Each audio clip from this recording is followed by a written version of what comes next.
नमस्कार मित्रों, स्वागत है आप सभी का। आज के इस वीडियो में हम सभी लोग टीजीटी पीजीटी चित्रकला की तैयारी के लिए बिंदुवार नोट्स का अध्ययन करेंगे। और ये बिंदुवार नोट्स एक तरफ से आपको अध्ययन कराया जा रहा है, पढ़ाया जा रहा है। आप इस वीडियो को पूरा देखिए। ये बिंदुवार नोट्स समर्पण क्लास के नाम से चलाया जा रहा है। आज ये तीसरा समर्पण क्लास है और आज के वीडियो में हम सभी लोग प्रागैतिहासिक चित्रकला के विषय में अध्ययन करेंगे। तो चलिए, प्रागैतिहासिक चित्रकला के संबंध में कुछ महत्वपूर्ण बिंदु हैं, उनको ध्यान से पढ़ते हैं। प्रागैतिहासिक चित्रकला को अध्ययन की सुविधा की दृष्टि से हम 3 कालखंडों में विभक्त कर सकते हैं। अगर देखा जाए तो प्रागैतिहासिक चित्रकला को हम लोग अध्ययन की सुविधा से 3 खंडों में विभाजित कर सकते हैं। वो 3 खंड कौन कौन से हैं?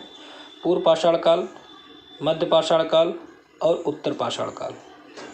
अगर काल समय देखें तो पूर्व पाषाण काल का जो समय है 30,000 ईसा पूर्व से लेकर 25,000 ईसा पूर्व तक। मध्य पाषाण काल का समय 25,000 ईसा पूर्व से 10,000 ईसा पूर्व तक। और उत्तर पाषाण काल 10,000 ईसा पूर्व से लेकर 3,000 ईस्वी पूर्व तक का जो काल है वो उत्तर पाषाण काल का समय माना जाता है। चलिए आगे देखते हैं कुछ बिंदुओं पर। तो सबसे पहले पूर्व पाषाण काल की बात करते हैं। में मानव जो है वो प्रकृति की गुफाओं में रहता था, प्रकृति निर्मित गुफाओं में रहता था। कहने का आशय है कि इस समय का जो मानव था बर्बर असभ्य था और वह घुमक्कड़ी जीवन व्यतीत करता था और प्रकृति निर्मित गुफाओं में रहता था। और इस युग का मानव जो है पत्थर, हड्डी, लकड़ी के औजारों का प्रयोग करता था। भारत में सर्वप्रथम ब्रुसफुट नामक विद्वान ने प्रस्तर युग के औजारों की खोज की थी। और कहाँ पर किया था? मद्रास के पल्लावरम नामक स्थान से। ठीक, भारत में सबसे पहले ब्रुसफुट ने प्रस्तर युग के औजारों की खोज की थी मद्रास के पल्लावरम नामक स्थान से। और अगर देखें तो भूगर्भ शास्त्रियों के अनुसार दक्षिण भारत का जो क्षेत्र है वो सबसे प्राचीन माना जाता है। तो दक्षिण भारत का क्षेत्र जो है वो सबसे प्राचीन माना जाता है भूगर्भ शास्त्रियों के अनुसार। चलिए आगे देखते हैं। अब बात करते हैं मध्य पाषाण काल की। तो मध्य पाषाण काल की अगर बात करें तो यह युग किसी काल विशेष का संकेत नहीं करता। मध्य पाषाण काल में हम कोई महत्वपूर्ण बातों को नहीं पाते हैं। तो कहने का मतलब है कि मध्य प्रस्तर युगीन मानव जो है वो सौंदर्य की सहज अभिव्यक्ति में निरंतर प्रयासरत था। अब तीसरी बात है उत्तर पाषाण काल की। तो उत्तर पाषाण काल की बात करें तो इस युग के अवशेष भी बहुत कम प्राप्त हुए हैं। जो भी प्राप्त हुए हैं उनमें से अधिक बेलारी के आसपास से मिले हुए हैं। उत्तर पाषाण काल में जो अवशेष प्राप्त हुए हैं वो बेलारी के आसपास से अधिक प्राप्त हुए हैं। इस युग का, उत्तर पाषाण काल के युग का जो गढ़ा हुआ गोल यंत्र मिला हुआ है नर्मदा घाटी से प्राप्त हुआ है। उत्तर पाषाण काल का गढ़ा हुआ गोल यंत्र जो है नर्मदा घाटी से प्राप्त हुआ है। और सर्वप्रथम उत्तर पाषाण काल के मानव ने चित्रकला का प्रयोग किया था। विशेष है, इसको ध्यान से देखिएगा। सर्वप्रथम उत्तर पाषाण के मानव ने चित्रकला का प्रयोग किया था। और भारत में प्रागैतिहासिक आलेखनों एवं चित्रों का अनुशीलन करने वाले प्रमुख विद्वान जो थे वो ब्राडिंग महोदय और पिगाट महोदय थे।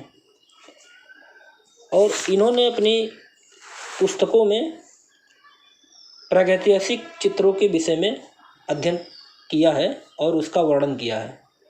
तो सबसे पहले देखते हैं कि ब्राडिंग महोदय ने कौन सी पुस्तक लिखी है। तो ब्राडिंग की जो पुस्तक का नाम है वो प्री हिस्टोरिक पेंटिंग ब्राडिंग महोदय के द्वारा लिखी गई है और ये 1958 में लिखी गई थी। और पिगाट महोदय की जो पुस्तक थी वो प्री हिस्टोरिका इंडिया थी, 1950 में लिखी गई थी। और इस पुस्तक में प्रागैतिहासिक आलेखनों के विषय में अधिक जानकारी मिलती है, अधिक जानकारी दी गई है। आगे देखते हैं। ब्राडिंग महोदय ने संसार के प्रागैतिहासिक चित्रों की प्राचीनता का विश्लेषण करते हुए भारत में उपलब्ध चित्रों को अमेरिका व यूरोप के बाद रखा है। तो ब्राडिंग महोदय ने संसार के प्रागैतिहासिक चित्रों की प्राचीनता का विश्लेषण करते हुए भारत के में उपलब्ध चित्रों को अमेरिका और यूरोप के बाद रखा है।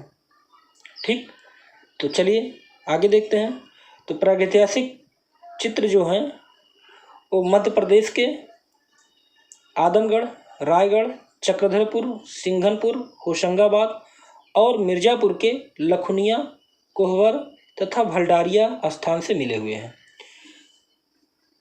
तो ये महत्वपूर्ण स्थान है मध्य प्रदेश का आदमगढ़, रायगढ़, चक्रधरपुर, सिंघनपुर, होशंगाबाद और उत्तर प्रदेश का मिर्ज़ापुर के लखनिया, कोहबर और भंडारिया स्थान से प्रागैतिहासिक चित्र मिले हुए हैं।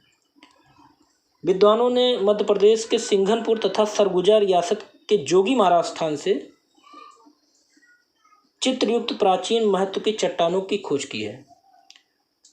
तो सिंघनपुर तथा सरगुजा रियासत का जोगीमारा स्थान जो है वो सबसे प्राचीन माना जाता है और यहाँ पर चित्रयुक्त महत्वपूर्ण चट्टानों की खोज विद्वानों ने किया है। आगे देखते हैं। अब सबसे पहले मध्य प्रदेश क्षेत्र की बात करते हैं। तो मध्य प्रदेश में प्रागैतिहासिक चित्र जो मिले हुए हैं उनमें सबसे पहले स्थान हम देखते हैं पंचमढ़ी का। पंचमढ़ी के विषय में जानते हैं। यह स्थान जो है महादेव पर्वत श्रृंखला में अवस्थित है। पंचमढ़ी का स्थान जो है वो महादेव पर्वत श्रृंखला में अवस्थित है और लगभग यहाँ 50 गुफाएं मिली हुई हैं और उस गुफाओं में प्रागैतिहासिक चित्र उपलब्ध हैं। तो पंचमढ़ी क्षेत्र के चित्रों को श्रेय लाने का जो श्रेय प्राप्त है वो DH गार्डन को है। पंचमढ़ी क्षेत्र के चित्रों को प्रकाश में लाने का श्रेय DH गार्डन को है और यही महादेव पर्वत के चारों ओर अवस्थित इमली खो में सांभर के आखेट का दृश्य मिला है। महादेव पर्वत के चारों ओर अवस्थित इमली खो नामक एक गुफा है, उसमें सांभर के आखेट का दृश्य मिला है और वहीं पर भाड़ादेव की गुफा की छत पर शेर के आखेट का दृश्य मिला है। वहीं पर महादेव बाजार में विशालकाय बकरी का चित्र मिला है। पंचमढ़ी जम्बूद्वीप से नृत्य वादन का चित्र मिला है और पंचमढ़ी से शहद एकत्रित करते हुए एक चित्र मिला है। तो पंचमढ़ी से के इमली खो से सांभर का आखेट का दृश्य, भांडादेव की गुफा पे शेर के आखेट का दृश्य, महादेव बाजार से विशालकाय बकरी का चित्र, पंचमढ़ी गुफा से नृत्य वादन का चित्र और पंचमढ़ी से शहद एकत्रित करते हुए चित्र मिले हुए हैं। तो पंचमढ़ी से जो महत्वपूर्ण जानकारी थी वो आपको यहाँ पर मिल गई। आपको वीडियो कैसा लगा?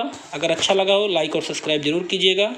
अगले वीडियो में हम लोग अध्ययन करेंगे प्रागैतिहासिक चित्रों के और स्थान, जैसे पहाड़गढ़ हो गया, रायगढ़ हो गया, भीमबेटका हो गया, मंदसौर हो गया, होशंगाबाद हो गया, ठीक, भोपाल क्षेत्र हो गया, भोपाल क्षेत्र में सिंघनपुर, इन सभी क्षेत्रों का अध्ययन करेंगे और किन क्षेत्रों में कौन कौन से चित्र मिले हैं महत्वपूर्ण, उसके विषय में हम लोग पढ़ेंगे।